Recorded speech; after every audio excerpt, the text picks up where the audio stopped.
Yes, moja ya trending story ambayo sisi pia tulishawahi kuifanya kama tetesi ni juu ya nyota wa kimataifa wa Uganda na klabu ya Vipers, Allan Okello. Yes, bwana, kwa taarifa za kuaminika kutoka Uganda ni kwamba Allan Okello tayari ameshamalizana na Young Africans, kwa maana tayari amesha saini mkataba na kikosi cha Young Africans. Lakini taarifa hii niliipata leo hii mapema kwamba klabu ya Young Africans inakwenda kusecure dili ya Allan Okello, lakini taarifa hii ilianzia hapa nyumbani, kwa maana ya chanzo cha taarifa ilikuwa hapa nyumbani. Baadhi ya waandishi nimeona wakiripoti taarifa hii ya Allan Okello kwamba anakwenda kumalizana na Young Africans kwa maana ya siku ya leo. Lakini baadhi ya waandishi pia wakaripoti akionekana Engineer Hersi Said ambaye ni rais wa Young Africans katika airport ya Entebbe, airport kubwa pale Uganda, Kampala, kwa ajili ya kwenda kuimaliza hii deal. Inaonekana picha zake zilitrend baadhi ya maeneo akionekana anatua pale kwa ajili ya kwenda kukamilisha hii deal. Kwa hiyo ni deal ambayo ilikuwa inaonekana muda wote na kwenda kukamilika, kwa sababu direction kwa Young Africans ilikuwa ni Uganda kwa Allan Okello ambaye amezungumzwa sana kuhitajika na miamba hiyo. Lakini baada ya kuona hizi tip story kutoka hapa nyumbani, nina kawaida ya kufanya research kwa taifa husika la mchezaji. Nikafanya mawasiliano na waandishi kutoka katika chombo cha kuaminika cha Kawowo Sports. Ni chanzo kikubwa sana cha sports kutoka pale nchini Uganda. Nikazungumza pale na baadhi ya waandishi wakanithibitishia kwamba ni kweli kuna hizo taarifa hata Uganda, kwa maana ya Allan Okello kwenda kumalizana na Young Africans siku ya leo.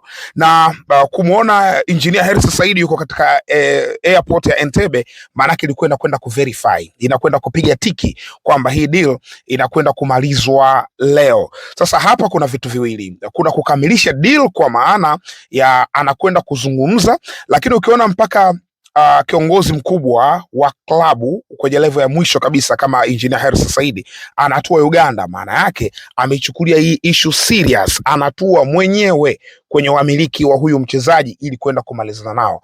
So ametua Uganda, maskani ya Vipers ni St Mary Chitende. Chitende ni eneo hilo linaandikwa Kitende lakini ni Chitende, kutoka pale pale Kampala ndiko ambako inapatikana klabu ya Vipers. Vipers ambayo inamilikiwa na Lawrence Mulindwa. Sasa Lawrence Mulindwa alikuwa FA president, yani rais wa chama cha soka cha Uganda FUFA, kabla ya ujio wa Hashim Magogo, huyu president wa sasa hivi. Sasa Lawrence Mulindwa ni mmiliki wa kikosi cha Vipers, maana yake ndo yuko pale na kijana kwa maana ya Allan Okello.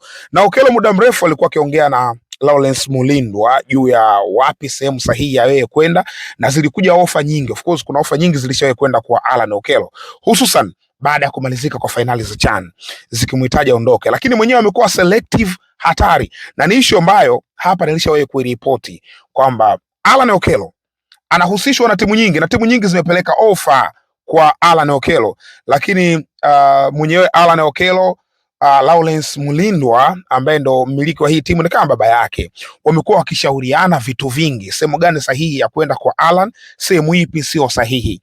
Sasa ikumbukwe kwa nini inakuwa hivyo, kwa sababu Allan, ikumbukwe, aliwahi kuwa wa moto mno kipindi ambacho yupo kwenye teenager, wakati ambao anacheza kandanda pale Uganda, anaibuka hivi, anafanya vizuri, alikuwa akihusishwa na timu nyingi za Afrika. Lakini licha kuhusishwa na timu hizo nyingi, alichagua kwenda Paradu, waliweka fedha nzuri, akaenda Paradu ya Algeria. Wakati huo yuko KCCA, ameenda Paradu ya Algeria, mambo yakawa tofauti kabisa, ikawa sio Allan Okello yule ambaye alikuwa anafikiriwa kutoka KCCA. Kasi yake, ubunifu wake ndani ya Paradu alishindwa kabisa kuendana na mazingira ya kikosi kile.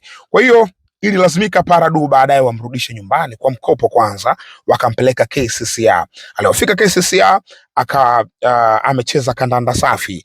Alirudi kule kwa muda mfupi tu, lakini wakamkata tena, wakasema anaonekana ligi ya Algeria ameshindwa kusweet kwake, wakaamua kumrudisha Uganda moja kwa moja, ndo akaenda Vipers. Manake Vipers walimchukua sasa rasmi baada ya mkataba wake wa mkopo kumalizika ndani ya KCCA. Na kwa nini Vipers walimchukua? KCCA sasa hivi ukilinganisha na Vipers wana nguvu ya kiuchumi kuliko timu yoyote ya Uganda. Kwa hiyo ilikuwa rahisi kwa Vipers kumchukua Alan Okello kuliko KCCA, klabu ambayo Okello alitokea, klabu ambayo ilimkuza tangu akiwa katika timu za vijana mpaka akampandisha juu kwenye seniority na baadaye akaenda zake Paradu. So kwa Young Africans kusecure dili hii ya Alan Okello, tafsiri yake nini? Tafsiri yake Okello amejiridhisha kwamba sehemu ambayo anaweza kwenda kuperform, sehemu ambayo hana wasiwasi nayo, sehemu ambayo anaona nafasi yake ipo, basi ni Tanzania, nayo ni kwenye kikosi cha Young Africans. Resi ya kumhitaji Alan Okello haikuwa kwa Young Africans peke yake. Singida Black Stars walikuwa kwenye resi, Azam FC walikuwa kwenye resi, lakini aliyeshinda vita mpaka wakati huu ni Young Africans ya Dar es Salaam Tanzania, ndio ambao wamekamilisha usajili huo. Lakini urasmi wa taarifa hii ni pale ambapo Young Africans wenyewe watathibitisha kunasa saini ya Alan Okello. Kwa sasa hivi inaendelea kubakia chini ya carpet, lakini ni taarifa ambazo zinaonekana kuwa na uzito mkubwa kwa sababu ya vyanzo ambavyo vimetoa hii taarifa. Sasa Alan Okello ni nyota ambaye tulishawahi kumwangalia juu ya ukubwa wake, na good thing ni kwamba Watanzania wengi wanamfahamu Alan licha ya profile yake, lakini kumfahamu kwa maana wakimuona anacheza.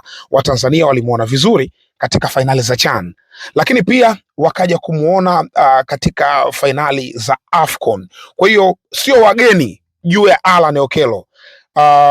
Ni performance wise aliperform vizuri sana katika hizo mechi. Ni mchezaji ambaye anaenjoy kucheza katika inside lefty nambari 10, kutokea pembeni kama winger akitokea upande wa kulia, kwa sababu ni left footed, anatumia mguu wa kushoto ndo wenye uimara zaidi kutoka kwa Alan Okello. Kijana huyu nyota yake ilianza kuonekana tangu akiwa na timu ya vijana ya KCCA ambayo ilikuwa ikinolewa na Jackson Magera Nelly. Wakati huo KCCA kwenye miaka ya 2012, 13, 14, 15, 16 mpaka 17 ili take over ile kandanda ya Uganda. KCCA ilikuwa ya moto kweli kweli, na waliwahi kushiriki mpaka group stage ya CAF Champions League. Hao ni KCCA. Sasa Alan Okello, KCCA wana utaratibu wa kugroom vijana kutoka katika junior teams na kuwapandisha juu katika senior team. Alan Okello ni miongoni mwa zao kubwa ambao ni trend sana Uganda. Wale wachezaji ambao wametoka timu za vijana wakatabiriwa kuja kufanya makubwa ndani ya Uganda. Nakumbuka story hii niliwahi kuzungumza pia kipindi ambacho tulikuwa tunamzungumzia Anukane Bright, nyota ambaye alikuwa kumejaribia kwenye kikosi cha Simba.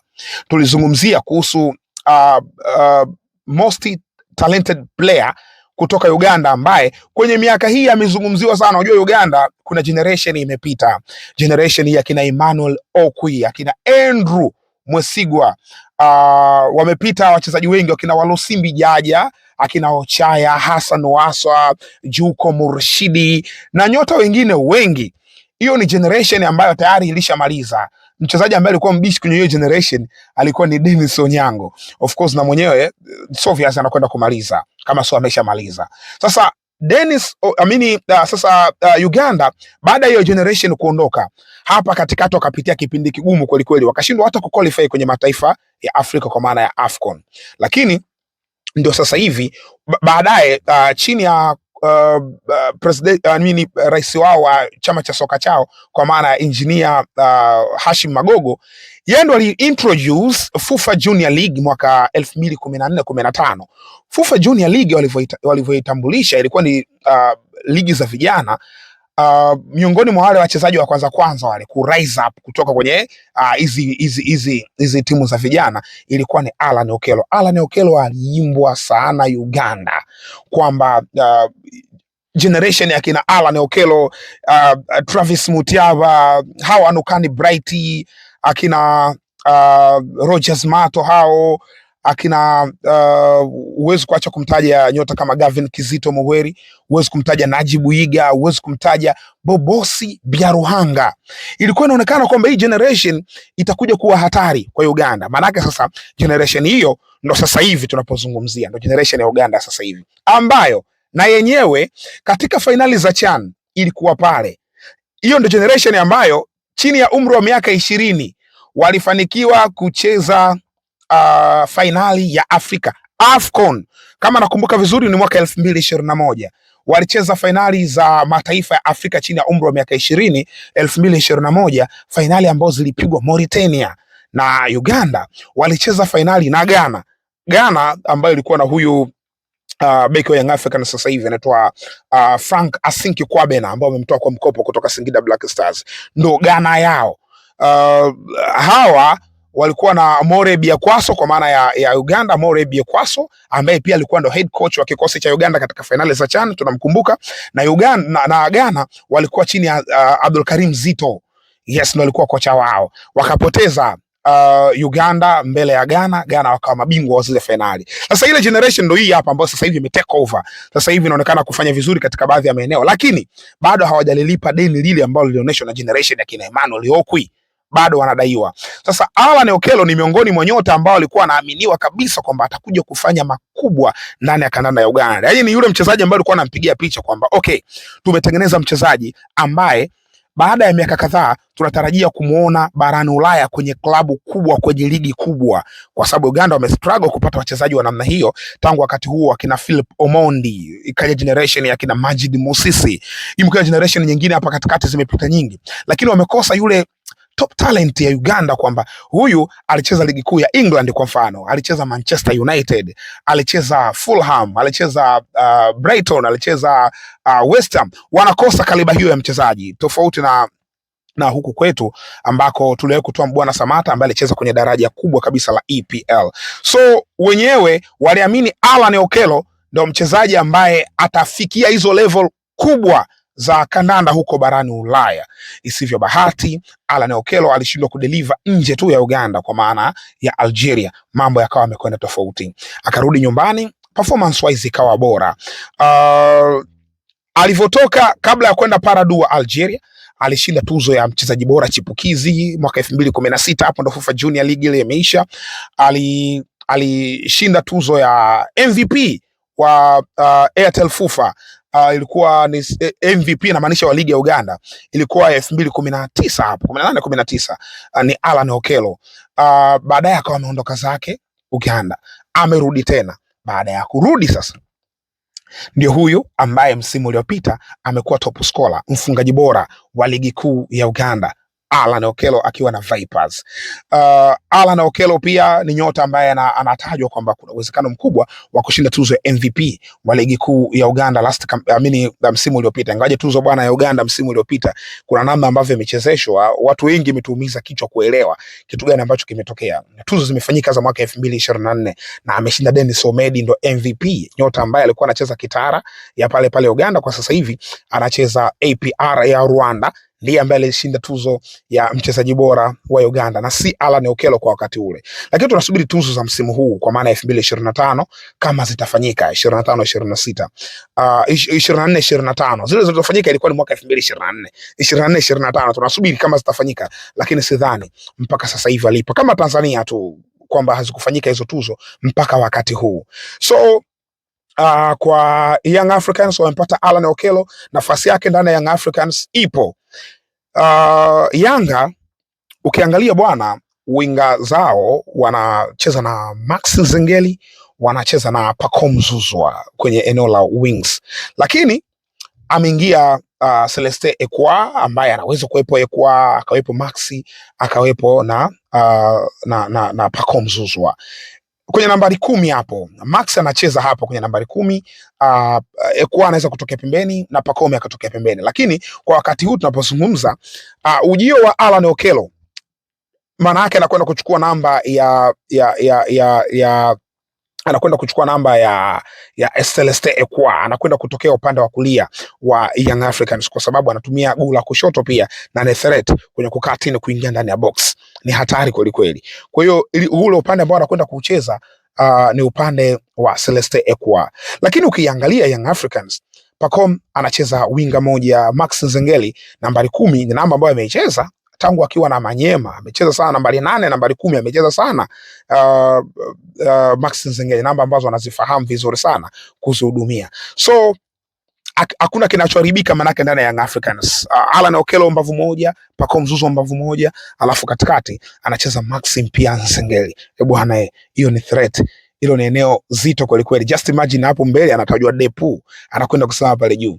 Hiyo sijui itakuwa Yanga ya aina gani. So match appreciation kwa Young Africans kwenye quick reaction kwa haraka baada ya kuona kikosi chao walisajili baadhi ya nyota ambao wameshindwa kudeliver moja kwa moja, wameamua kufanya mabadiliko ya haraka ndani ya dirisha hili dogo ili kwenda kuboresha timu yao. Usajili wa Alan Okello ni good and big move kwenye usajili ambao zimefanyika kwa upande wa kandanda la Tanzania. Tunasubiri urasmi kutoka kwao wenyewe Young Africans, wanasemaje juu ya huduma, juu ya saini ya Alan Okello. Hilo ndo kubwa zaidi. Wewe kwa nafasi yako na nafasi ya kuweka comment kwenye comment section hapo, unaonaje deal ya Alan Okello?